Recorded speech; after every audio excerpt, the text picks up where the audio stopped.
congratulations to Hope and to you all for 24 years of wonderful service to the community. And I think this has been a wonderful conversation that we've had about our experiences about child protection, especially at the village and the ward levels. And I know this meeting has gone on rather long, but I would like to say Uttarakhand is a little behind several of the wonderful states that we have in India.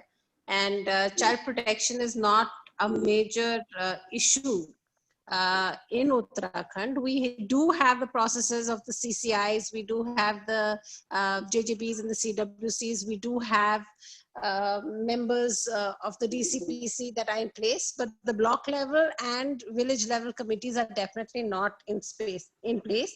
And we have tried to talk about this. They have been notified, but it is not taking place right now as we speak.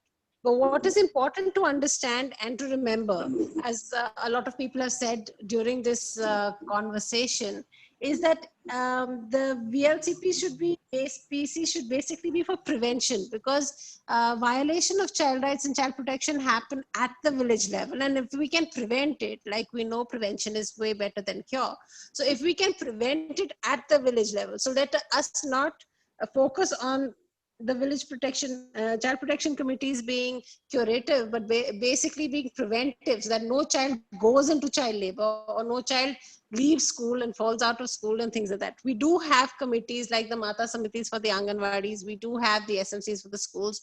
All of these can build into our village level child protection schemes. We have been discussing ward level child protection schemes as well, because children at the district level and at the city levels are even more open to violation of their rights. So it is important to understand that these committees, I think, are important. And while we may feel that the government is not actually doing its job, if we can strengthen the structures that exist, because the ICPS has been around for a long time, it is now that it's coming into its process of being able to at least build up some of its structures. And I think it is incumbent upon us to build these structure and to focus the fact that now we have to focus on village level and block level structures, so that we can actually provide protection to children in their own homes, in their own areas. It is important also that people do not understand what is meant by child protection, and is it only against sexual abuse, or are there more things? And whilst one of our speakers very nicely said, it is neglect of any of the 4 rights that should be included in our village level child protection committees.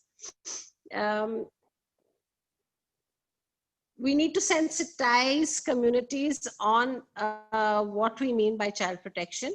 And we need to understand that it is important for every member of the community to be responsible for their children and to work towards, like if organizations like us are working towards child protection at a larger level, all members of the community in a village are responsible for child protection in their village.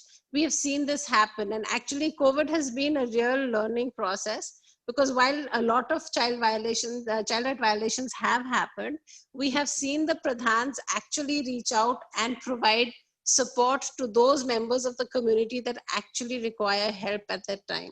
So this does show and does prove that if we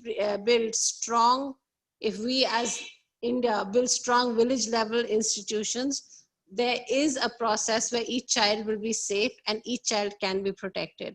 I will not take a lot of time, but I feel it is important that we build on this and help and support the government in being able to ensure that these processes get institutionalized and are strengthened. Thank you so much.